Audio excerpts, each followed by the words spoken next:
আসসালামু আলাইকুম। কেমন আছো সবাই?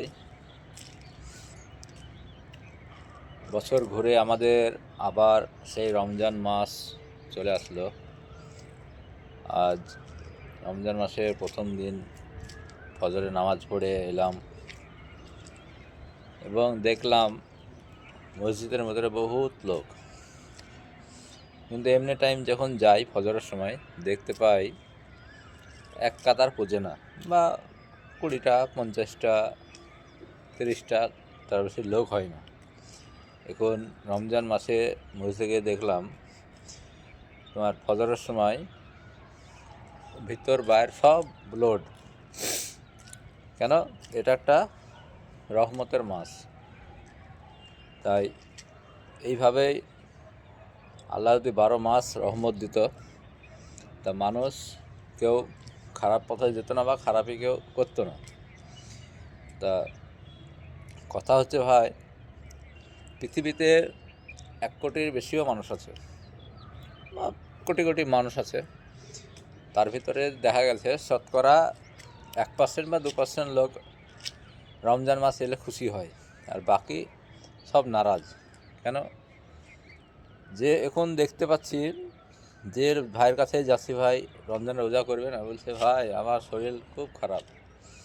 রমজান আগে ভালো ছিল, দিব্যি ঘুরে বেড়াচ্ছিল, কিন্তু এখন বলতে গেছি তা বলছে ভাই আমার বিশাল শরীর খারাপ। কেউ বলছে আমার পাতলা পায়খানা। ভাই এইভাবে অভিনয় ভাই কতদিন করবে বলো? অভিনয় করতে করতে রমজান চলে যাবে, রমজানের পরে আবার তোমাদের সেই অভিনয় ঠিক হয়ে যাবে। তা যে ভাইরা এসব বলছো তাদেরকে একটা কথাই বলতে চাই, যদি আল্লাহ বান্দাদেরকে বলতো যে তোমরা অজুহাত করবে তাহলে তোমাদের মরণ হবে না, তা আমার মনে হয় বান্দারা এটাও বলতে থাকতো না। আর বলবেই তো স্বাভাবিক কথা, কেননা আল্লাহ তো বলেছে মরতে একদিন হবেই।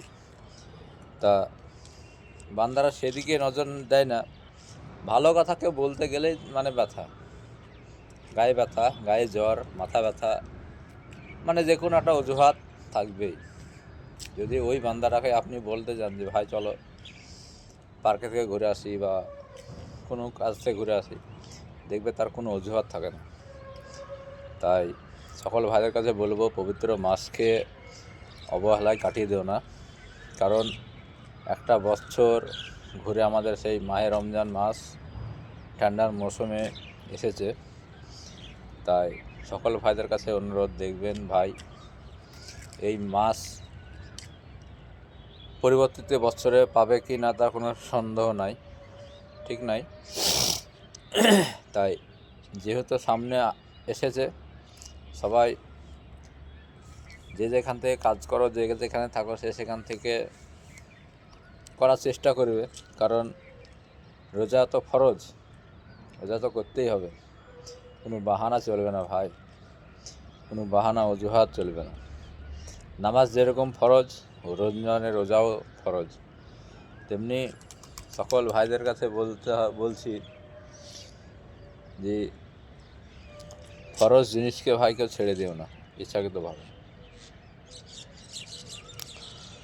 তাই সকল ভাইদের কাছে অনুরোধ, রমজান মাসে বেশি বেশি করে ইবাদত, নামাজ, রোজা, দান, খায়রাত বেশি বেশি করে করবে এবং চেষ্টা করবে 5 ওয়াক্ত যেন নামাজ এবং রমজানের রোজা, তারাবি যেন সঠিকভাবে পড়তে পারি।